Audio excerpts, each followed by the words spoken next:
Hi, and welcome to another episode of Hot Takes with me, the Silver Fox. There have been a lot of claims made against the Greens in recent weeks, most notably from Robin Harper, their first ever MSP. He quit spectacularly, saying that the party had basically lost its way. It had become extreme. It's filled with a lot of stupid people. It was careless and it was cocky.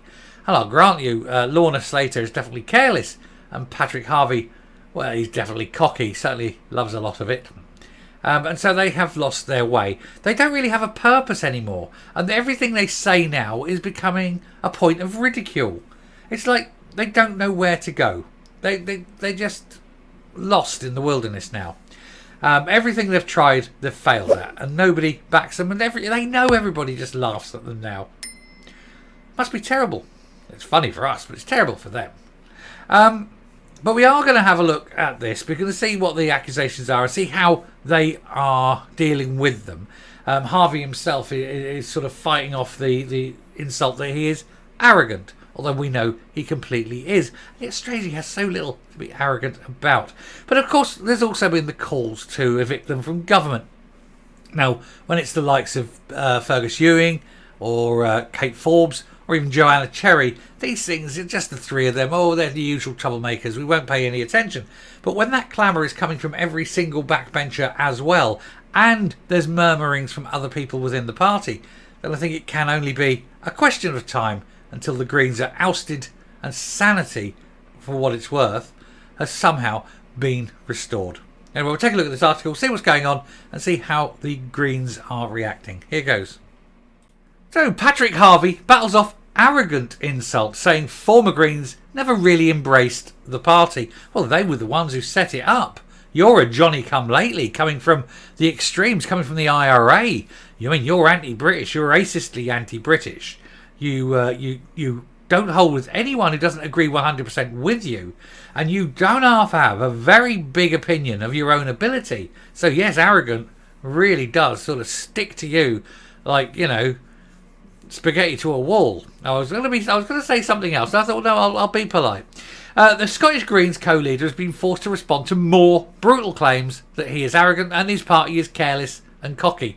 Well, he's definitely arrogant, and they are useless, aren't they? They are stupid. I mean, but ultimately, I think, given the arrogant... Now, I'll tell you why they're arrogant. I'm going to come in from a different angle. I'll tell you why they're arrogant, is that they were given all this power by the Greens, and they have never been tested on it.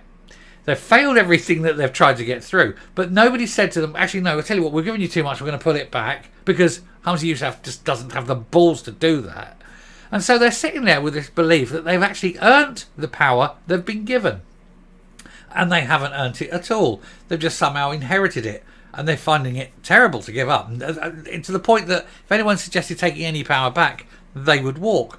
Well, let them. I mean, ultimately, they are the authors of their own destruction.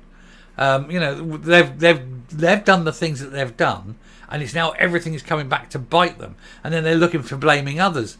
But it's everything that's happened is their fault. There is no one else to blame. So yes, they're having this arrogance now. The arrogance being that it's not their fault, whereas the humiliating truth is, yes, it is. You're morons.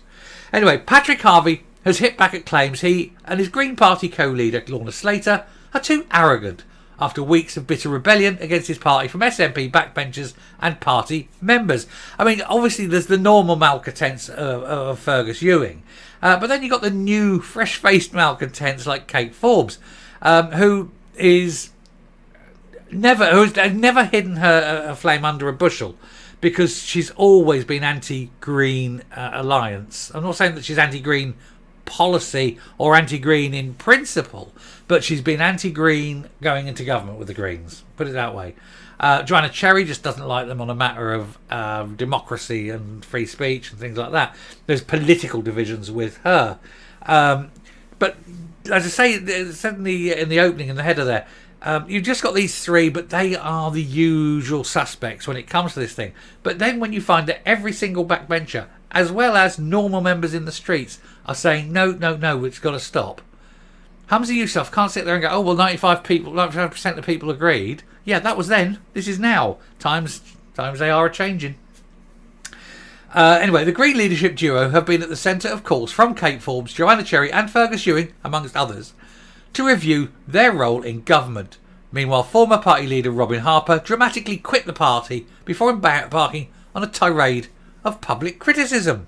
And for him it was very easy because he knew them well enough to really get in and point out the where the meat of the problem was. When they always say, when you see two people arguing, you can tell if they're married or not, because when it gets really, really vicious, they're married because they know each other well enough to know what really hurts. That's why when married couples argue, it gets vile, because you just can say the one thing that cuts.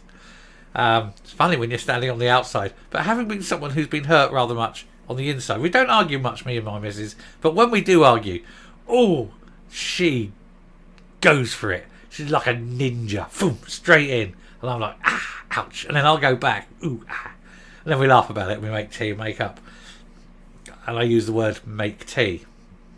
Anyway, responding, Mr. Harvie said that his party's questionable success rate scares some people. Excuse me, questionable success rate?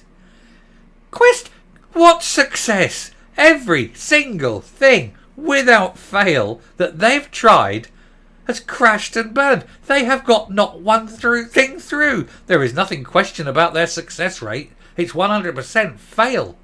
Anyway, writing for the National, because where else? Except for, honestly, Pravda. That's all he ever reads, isn't it? He said his critics had come from the right wing of the independence movement. There is no real right wing. There's left and extreme left. And that's the trouble with the SNP. The left hand doesn't know what the extreme left hand is doing.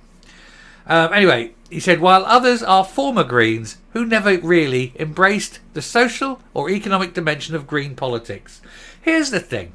When you think about fruit, it starts off green, and as it ages, and it becomes red, it ripens into red. So, greens, it's for the young and the naive, the people who have got no experience in life. Then they start getting the experience. It's like your teenagers. They start growing up, and then they mature a bit, and they go red, you see. And then they go red, and they have their prime time, and they're red. And then as they get older again, and the old mould starts in, and they go blue. Yeah. That's politics, really, isn't it? That's how it is. When you're young, and it's like, save the planet, save the kittens, save things. Then you go to work, and you're young and you're impressionable. Sorry, before you go to work, you're young and impressionable, and you go, right on socialism, innit? Yeah, read the Morning Star every day, Dash Cabot, best book ever written. And then you actually go out to work, look at your tax, and went, yeah, God bless me, Margaret Thatcher, because money. And of course, you stop being naive, unless, of course, you don't grow up. And then you turn into Patrick Harvie. But anyway, he went on to claim that the SNP Green Cooperation Deal, the Butte House Agreement, is the biggest asset for delivering Scottish independence and keeping the issue on the agenda. Well, okay, so you've had several years of it now, and you're actually further away than when you started. Because people are looking at what the SNP Green Alliance has done and went, no. Not for me, thank you. Oh my God, what a mistake that was. Walked away and went, okay, I'll vote Labour this time, or Lib Dem. You're getting very few, I'll grant you're getting very few that are going from SNP to Tory. There may be one or two. I can't say for sure there isn't, but there ain't going to be many, is there? But they can make the shorter jump from SNP to Labour, and I think that's what's happening. Anyway, he said polls have shown that issues like healthcare and the cost of living have ranked higher for voter priorities, and after years of the Greens in government, the SNP has been rejected several times on this issue, both from UK ministers, the Supreme Court and polling, and indeed elections now, because we've seen several council elections which have been absolutely disastrous for the SNP. And we have the big one coming up, Rutherglen and Hamilton West, probably early October, so 6-8 weeks away, something like that perhaps, and that is going to be a slaughtering for the SNP. If they don't win it, a seat that they had at the last election held with a fairly healthy majority, it must be said, then that will be seen as a humiliation for Humza Yousaf. Indeed, it'll be a direct threat to his leadership.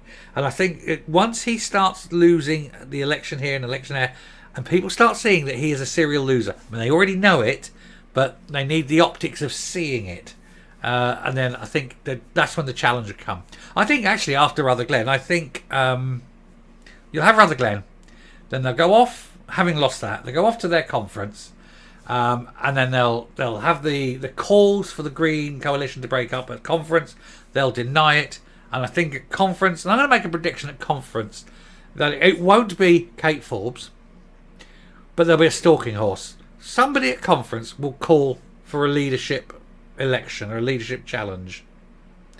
It won't be Forbes, but if the challenge is accepted and it goes, hers will be the first name in the hat, ready to go. She knows her time is now. And of course, whoever follows this period of absolute sheer madness walks in to the housekeeping's been done, put it that way. All the bad stuff's come out, quick, get it all out, bum, bum, bum, bum, bum. It's done. Whoever comes in and goes, yeah, well, I've got a lot of mess to clear up, but thankfully it's not my mess. But I'll start with you and you're out, you're fired. I'll bring in these people, bring in those people.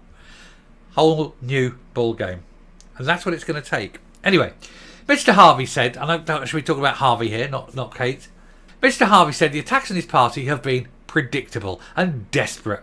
But his current adversary, 82-year-old Mr. Harper, predicted the SNP's ruling coalition with the Greens will end in electoral disaster for both parties. And of course it is. He's 82. He's looking well on it, isn't he?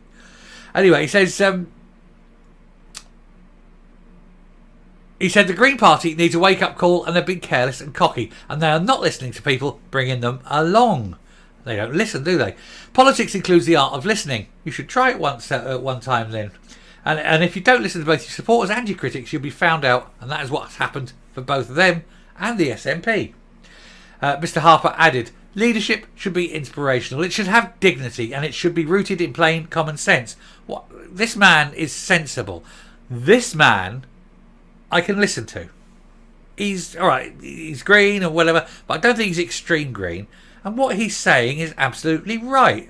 Give people dignity. Listen to what they're saying, even if you disagree with them, because it gives you an idea of where to bring people together. Anyway, he added on. The leadership that Patrick and Lorna have provided has been arrogant and abrasive, and it has repelled those who want politicians to listen and to respond to other ideas and other feelings. Mr. Harvie took a different stance, stating unprecedented electoral success has brought us the opportunity to put policies into practice as never before. And he says, and that scares people. Well, I think you've looked at whatever minor electoral success that's happened, i.e. getting you a seat, has made you arrogant. You haven't got a constituency. And I do think the Constitution needs to change, that only constituency MPs, or MSPs rather, can be given ministerial posts.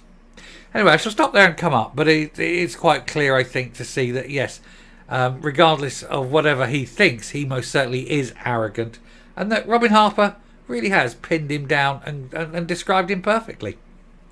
Anyway, coming up. I think there is an interesting and somewhat humorous comparison to be made between the two, between Robin Harper and between Patrick Harvie. Robin Harper has a very big carrot and a very small stick, whereas Patrick Harvie is all stick and he hasn't got much by way of a carrot.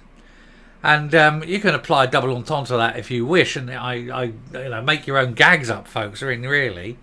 But I think that's the difference. I think Robin Harper would be one of those, if they position were reversed, Robin Harper would be saying, well, the heat pumps are a great idea, whatever, but they must only be used where appropriate. But we must really help people with other things. We must try and help them with the solar cells, or help them with this, or help them with that. And first of all, we must reduce the price of electricity to make all of these things happen.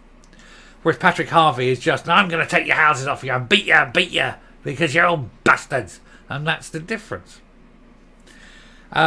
And I think that it'll be the voters that will be snatching the stick out of Patrick Harvie's hand and beating him with it come the next election. He'll be the one beaten with the electoral stick. You know, it's that scene in the Quiet Man, isn't it? When he's dragging Maureen O'Hara back across the fields to her brother, and the little Irish woman comes up and says, "There you go, sir. There's a stick to beat the lovely lady." You know, and I'll just laugh at that. It always makes me funny. Not that beating ladies is funny, but we were talking about the context of the 1920s in Ireland. It would have been the done thing then. It's not right. I'm not condoning it. Don't write letters. I mean, you can write letters, but don't send them to me. Not interested.